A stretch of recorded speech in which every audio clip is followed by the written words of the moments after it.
আজকে আমি ঘুমাতে যাব, তো চলো একসাথে রেডি হওয়া যাক। এখন বাজে রাত 1:27। আমি জাস্ট কিছুক্ষণ আগেই অনুষ্ঠান বাড়ি থেকে এলাম, আর এখন আমি বিশাল টায়ার্ড হয়ে পড়েছি। ও মাই গড, গড, আমার চোখের পাতাগুলো আছে তো, চোখে লাগছে।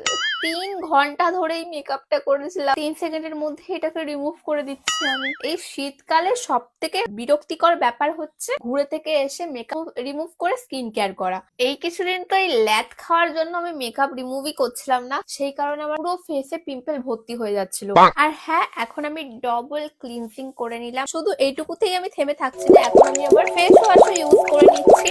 1 2 3। আমাকে কারা কল করেছে দেখো। কেমন আছো? এখানে সুমি, কৃষাণা, রিয়া সবাই আছে। দুটো বাজে আমাকে কল করেছে ওরা। তারপরে আমরা বলছি কালকে বাগদাবির যাওয়ার তোকে বলছি। রাতে ঘুমানোর সময় আমি একদমই টাইট জামা কাপড় পরতে পছন্দ করি না। এখন আমি একটা কমফোর্টেবল কিউট সোয়েটার কাম নাইট স্যুট পরতে চলেছি। খুবই কিউট এটা, খুবই কমফোর্টেবল। এটা শীতের রাতে পরে ঘুমানোর জন্য একদম perfect night sweet. Night cream. বন্ধুদের সাথে রাত 2টোর সময় কথা বলতে বলতে আধ ঘন্টা যে কি করে কেটে গেল বুঝতেই পারলাম না। আর তোমরা জাস্ট দেখো আমার কার্লি গুলো এখনো কত সুন্দর আছে। এন্ড ব্যাস, আমি কিন্তু পুরো রেডি।